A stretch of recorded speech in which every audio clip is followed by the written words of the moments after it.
na naman kayo sa inyong kapwa Pilipino.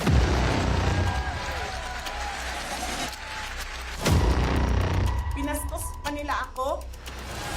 Of detention and the basis of detention.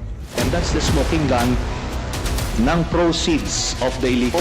You're a law enforcement, the highest law enforcement official being head of PNP.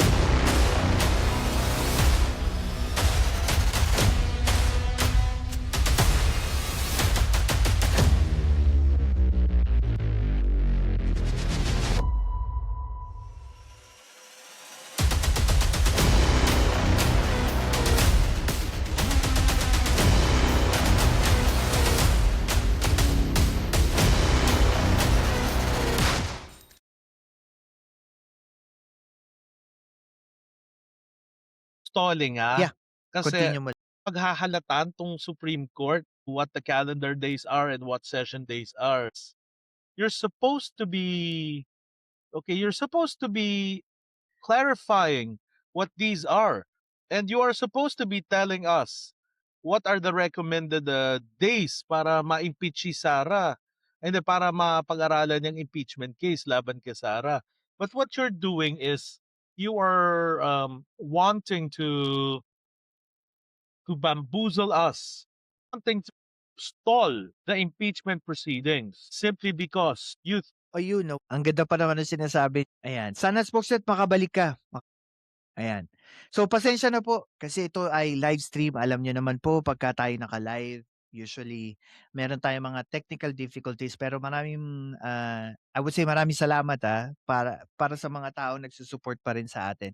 Ang pinaka takeaway ko dito sa buong issue natin ngayon, either or merong verdict man ng Supreme Court and they already put yung verdict nila that yung impeachment complaint kay VP Sara is unconstitutional. I still believe that there are people, especially the group of Shelo Magno, Senator Trillanes, even Ombudsman, Madriaga, I think all of it still gonna be there. Ifa-file pa rin nila ulit iyon, and I still believe na gugulong pa rin yung impeachment trial. Yun nga lang, syempre with this new ruling, hindi ko alam kung paano magiging system. Tagal naman. Kasi yun yung another question na nasa isip ko eh. Okay, kung hindi mo mapa-fast track papunta ng plenaryo yung isang chief complaint, magkakaroon naman ng panahon or yung stalling nga na iikot mo na siya sa Committee of Justice dito sa Kamara. Hindi natin alam kung gaano nila katagal titignan itong mga ebidensya na 'to. Kasi 'di ba sa impeachment process, I think pinaliwanag na 'to, ang trabaho lang talaga ng Kamara dito sa kabuuan ng impeachment trial is parang initial investigation lang or preliminary investigation. Ang talagang magja-judge at ang titingin ng mga ebidensya na 'to at sabihin natin maghuhukom is yoong nasa Senado. Yun yung parang kailangan nating intindihin. Kaya ako naniniwala ako ang totoong labanan wala sa Kamara eh. Ang totoong labanan nasa Senado. Kasi kahit baguhin nila yung rules, magkaroon pa rin ng way na makaakyat ito, paakyat ng Senado from plenary, I think ang totoong labanan dyan nandun. Ayan. So, ayan, nandito ang problema, hindi na naman ata siya makaakyat. Bakit di ka makaakyat? hello ko. You're not you're not being clear with us as to how the impeachment should be done.